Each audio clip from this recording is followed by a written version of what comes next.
Hello everyone.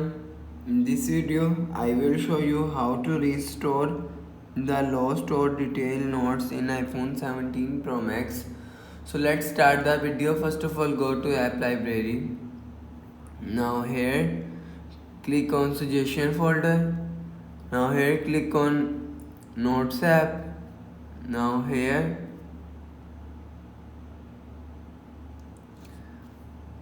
you will see the recently deleted. Click on recently deleted. Now here click on edit. You will restore the folder you want to need.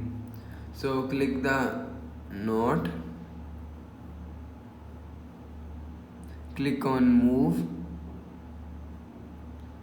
So click on new folder 3, go back.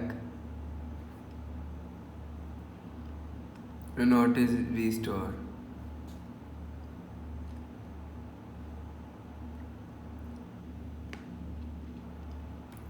So that's how you can to restore our lost or deleted notes in iPhone 17 Pro Max. Hope so you like the video. Thanks for watching.